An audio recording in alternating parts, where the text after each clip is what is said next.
Hi வணக்கம், welcome back to my channel. இன்னைக்கு இந்த வீடியோவில் நம்ம பச்சைப்பயிறு சோப்புக்கான டுட்டோரியல் தான் பார்க்க போகிறோம். இது ஒரு கிட்ஸுக்கான சோப்பு. கிட்ஸ் மட்டும் இல்லை, எல்லாருமே கூட யூஸ் பண்ணலாம்.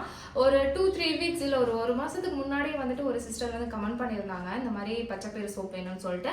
அவங்க அவங்களோட 8 மந்த் பேபிக்கு அப்படின்னு சொல்லி மென்ஷன் பண்ணியிருந்தாங்க. ஆனால் இது 8 மந்த் பேபிக்கான சோப் கிடையாது.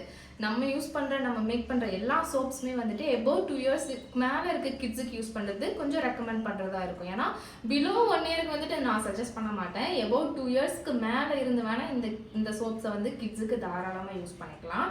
ஸோ இதுக்கான மேக்கிங் நான் நேற்று எடுத்து முடிச்சிட்டேன். அது நீங்கள் அப்புறம் பார்த்துக்கோங்க. இப்போ அன்மோல்ட் பண்ணி காமிக்கிறேன். நேற்று செஞ்சுட்டு நான் இன்றைக்கே இதில் அன்மோல்ட் பண்ணிட்டேன். ஏன்னா இதில் நான் வாட்டர் லெவல் கம்மி பண்ணி யூஸ் பண்ணியிருந்தேன். ஸோ இதுக்கான மேக்கிங் நீங்கள் பார்த்தீங்க அப்படின்னா உங்களுக்கு தெரிய வரும். ஸோ அன்மோல்ட் பண்ணும்போது நல்ல ஈவனாகவே ஷேப்பெல்லாம் கிடச்சிருக்குது. ஸோ இந்த சோப்பை ரெடி பண்ணிவிட்டு க்யூரிங் முடிச்சுட்டு பேட்ச் டெஸ்ட் பண்ணிவிட்டு தாராளமாக யூஸ் பண்ணிக்க ஆரம்பிச்சுக்கலாம். 2 வயசுக்கு மேலே இருக்க கிட்ஸுக்கு நீங்கள் தாராளமாக இந்த சோப்பை யூஸ் பண்ணலாம். கேர்ள் பேபியாக இருந்தாலும் சரி, பாய் பேபியாக இருந்தாலும் சரி யூஸ் பண்ணலாம். ஸோ பச்சைப்பயிறு அப்படிங்கிறது காமனாக எல்லாத்துக்குமே யூஸ் பண்ணுற ஒரு இன்க்ரீடியண்ட்டு தான். பழைய காலத்திலிருந்தே இந்த பச்சைப்பயிரெலாம் கிட்ஸுக்கு நம்ம யூஸ் பண்ணிட்டு தான் இருப்போம். ஸோ நீங்கள் ராவாக இருக்க பச்சைப்பயிறு பவுடரும் யூஸ் பண்ணிவிட்டு கூட இந்த பச்சைப்பயிறு மாவு சோப்பையும் நீங்கள் உங்கள் கிட்ஸுக்கு தாராளமாக யூஸ் பண்ணிக்கலாம். ஸோ அவ்வளோதான். மேக்கிங் போய் பார்த்துட்டு வாங்க. ஓகே, மேக்கிங்கில் ஃபஸ்ட்டு ஆயில்ஸை மெஷர் பண்ணிக்கலாம். இந்த பச்சைப்பயிறு சோப் செய்கிறதுக்காக நான் ஃபஸ்ட் ஆயில் கோகோனட் ஆயில் எடுத்துக்க போகிறேன். கோகோனட் ஆயில் 80.5 கிராம்ஸ் அளவுக்கு நான் எடுத்துக்கிறேன். ஸோ இந்த மெஷர்மெண்ட் நீங்கள் இப்படியே ஃபாலோ பண்ணாதான் உங்களுக்கு அவுட்புட் கரெக்டாக வரும். நீங்கள் ஆயில்ஸை மாற்றுறீங்க, மெஷர்மெண்ட் மாற்றுறீங்க அப்படின்னா டோட்டல் கால்குலேஷன் கம்ப்ளீட்டாக மாற்றுற மாதிரி வரும். ஸோ இதில் என்ன சொல்கிறேன்னா அதை மட்டும் ஃபாலோ பண்ணிங்கனாலே உங்களுக்கு அவுட்புட் கரெக்டாக வரும். ஃபர்ஸ்ட் ஒன் கோகோனட் ஆயில் 80.50 கிராம்ஸுக்கு எடுத்துக்கிட்டேன். ரெண்டாவது கேஸ்டர் ஆயில் 11.5 கிராம்ஸுக்கு எடுத்துக்கிறேன்.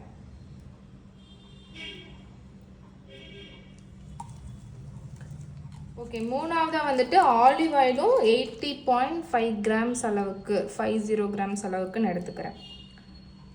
ஸோ ஆலிவ் ஆயிலு நீங்கள் ஆலிவ் யூஸ் பண்ணலாம், இல்லை வெர்ஜின் ஆலிவ் யூஸ் பண்ணலாம், ஆலிவ் போமிஸ் யூஸ் பண்ணலாம், எதுனாலும் யூஸ் பண்ணிக்கலாம். இதுவும் 80.50 கிராம்ஸ் அளவுக்கு நான் எடுத்துக்கிறேன். 1 கிராம் 2 கிராம் எக்ஸ்ட்ரா போயிடுச்சு அப்படின்னா பிரச்சனை இல்லை, நீங்கள் அதுக்காகலாம் வரி பண்ண வேண்டாம், இருந்துட்டு போட்டோம். ஃபஸ்ட்டு லிக்விட் ஆயில்ஸ் எல்லாத்தையுமே நான் மெஷர் பண்ணிட்டேன். இப்போ இது கூட நான் ஷியா பட்டர் ஆட் பண்ணிக்க போகிறேன். ஷியா பட்டர் 57.50 கிராம்ஸ் அளவுக்கு நான் எடுத்துக்க போகிறேன்.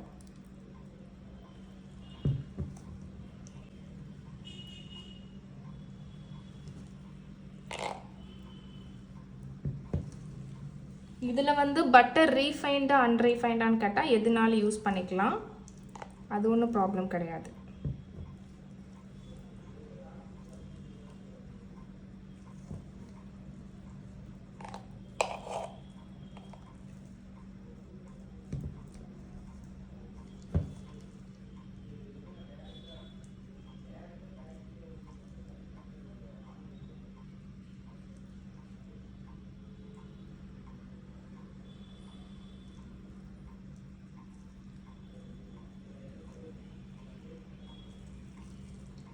ஸோ 1 கிராம் எக்ஸ்ட்ராவே எடுத்துக்கிட்டேன், ஒன்றும் பிரச்சனை இல்லை. இப்போ இந்த எடுத்த ஷியா பட்டரை முன்னாடி எடுத்து வச்சு இந்த லிக்விட் ஆயில்ஸ் கூட ஆட் பண்ணி மிக்ஸ் பண்ணிக்க போகிறேன்.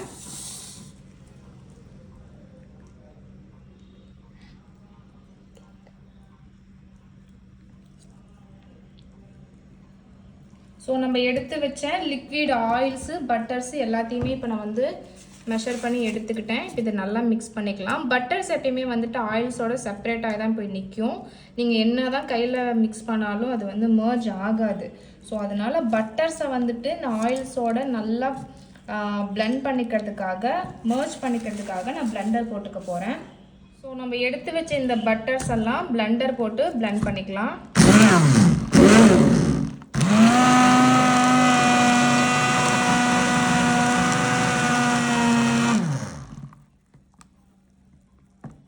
பட்டர்ஸ் எல்லாமே நல்லா மிக்ஸ் ஆயிடணும். ஆயில்ஸ் கூட எங்கேயுமே எந்த ஒரு லம்ஸுமே இல்லாத அளவுக்கு நல்லா பிளெண்டர் போட்டு மிக்ஸ் பண்ணிக்கலாம்.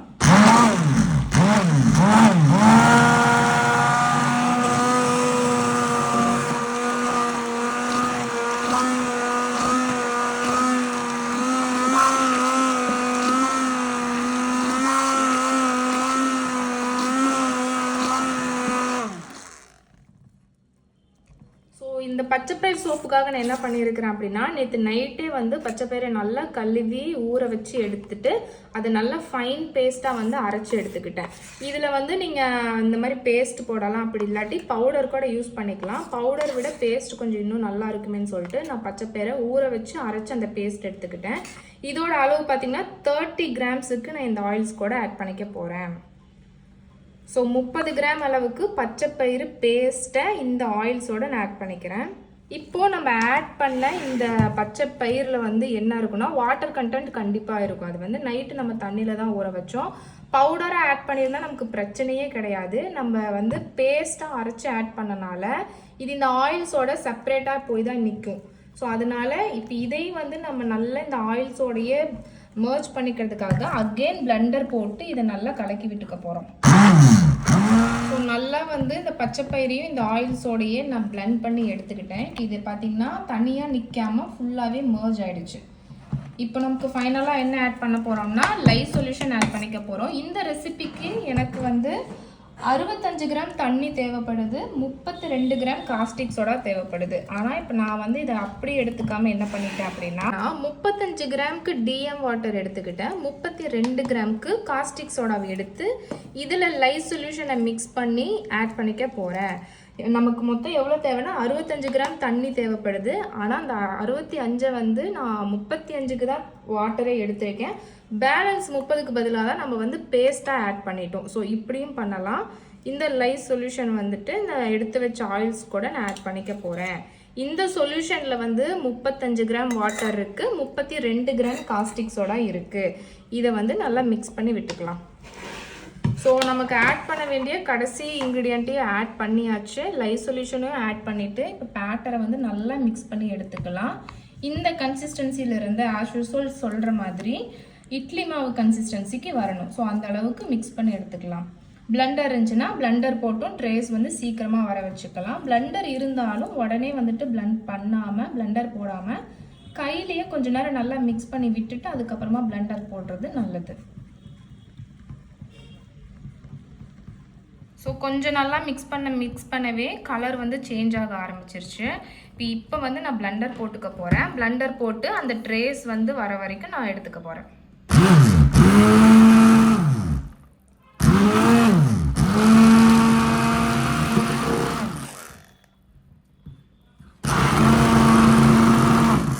ஸோ இதில் வந்து வாட்டர் லெவல் ரொம்பவே கம்மியாக இருக்குதுங்கிறதுனால ட்ரேஸ் வந்து டக்குன்னு வந்துடும். ஸோ அதனால் ரொம்ப நேரம் வந்து பிளெண்டர் போடாமல் கொஞ்ச நேரம் போட்டாலே போதும். தண்ணி கம்மியாக இருந்துச்சு அப்படின்னா உங்களுக்கு பேட்டர் வந்து டக்குன்னு திக்காயிடும்.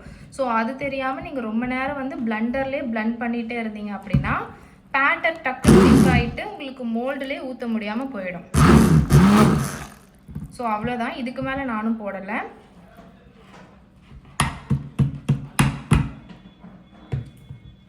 ஆல்மோஸ்ட் ட்ரேஸ் வந்து வந்துருச்சு. இதில் வாட்டர் லெவல் கம்மின்னு சொன்னேன்ல, ஸோ அதனால் இப்போவே வந்து பேட்டர் வந்து நல்லா திக்காக ஆரம்பிச்சிருச்சு. இதில் வந்து நான் இது கிட்ஸுக்கு அப்படிங்கிறதுனால பெருசாக வேறு எதுவுமே ஆட் பண்ணலை. லாவெண்டர் எசென்ஷியல் ஆயில் மட்டும் ஒரு 6 கிராம்ஸ் அளவுக்கு நான் ஆட் பண்ணிக்கிறேன். ஸோ கிட்ஸுக்கு வந்து லாவெண்டர் ரோஸ்மெரி அதெல்லாம் கொஞ்சம் நல்லாயிருக்கும். ஸோ நான் லாவெண்டர் மட்டும் ஆட் பண்ணிவிட்டு நல்லா மிக்ஸ் பண்ணி விட்டுக்கிறேன். ஸோ ட்ரேஸ் வந்து நல்லாவே வந்துருச்சு. இப்போ மோல்டில் ஆட் பண்ணிக்கலாம். மோல்டில் ஆட் பண்ணுறதுக்கு முன்னாடியும் மோல்டை வந்து நல்லா ஐபியை வச்சு ஸ்ப்ரே பண்ணி விட்டுருங்க. டஸ்ட் ஏதாச்சும் இருந்துச்சு அப்படின்னா போயிடும். ஸோ இப்போ பேட்டரை மோல்டுக்கு ட்ரான்ஸ்ஃபர் பண்ணிடலாம். நான் முன்னாடியே சொல்லியிருந்த மாதிரி வாட்டர் லெவல் வந்து நம்ம கம்மி பண்ணி யூஸ் பண்ணுறதுனால பேட்டர் பார்த்திங்கன்னா டக்குன்னு உங்களுக்கு ஹார்டாக ஆரம்பிச்சிடும். நீங்கள் மோல்டில் ஊற்றுறதுக்கு முன்னாடியே வந்துட்டு திக்காக ஆரம்பிச்சிடும். ஸோ நீங்கள் வாட்டரை வந்து கம்மி பண்ணி யூஸ் பண்ணுறீங்க அப்படின்னா ரொம்ப நேரம் பிளெண்ட் பண்ணக்கூடாது. ரொம்ப நேரம் பிளெண்ட் பண்ணிங்கன்னா பேட்டர் நல்லா ஹார்டாயிரும். உங்களுக்கு மோல்டில் போடுறதுக்கு கொஞ்சம் சிரமமாக இருக்கும். மோல்டில் வந்து நீங்கள் பேட்டரை போட்ட பின்னாடி நல்லா டேப் பண்ணி விடணும். உள்ளே ஏதாச்சும் ஏர் பபிள்ஸ் இருந்துச்சுன்னா கூட அது வெளியே வந்துடும். ஸோ மோல்டில் போர் பண்ண பின்னாடி க்யூரிங் விட்டுட்டு இது பேட்ச் டெஸ்ட் பிஹெச் டெஸ்ட் எல்லாமே பண்ணிவிட்டு யூஸ் பண்ணிக்க ஆரம்பிச்சலாம். நார்மலாக வந்துட்டு 45 டேஸ் விடுவோம். கிட்ஸ் சோப் அப்படிங்கிறனால 60 டேஸ் வந்து க்யூரிங் விட்டுட்டு அதுக்கப்புறமா யூஸ் பண்ணிக்கிறது நல்லதாக இருக்கும். ஸோ இதே மாதிரி நீங்கள் ட்ரை பண்ணி பாருங்கள். இதில் என்ன இன்க்ரீடியன்ட் எவ்வளோ மெஷர்மெண்ட்டில் கொடுத்துருக்கணும் அதே அளவு வச்சு ட்ரை பண்ணி பாருங்கள். அண்ட் இவ்வளோ நேரம் இந்த வீடியோ பார்த்ததுக்கு ரொம்ப நன்றி. தேங்க்ஸ் ஃபார் வாட்சிங்.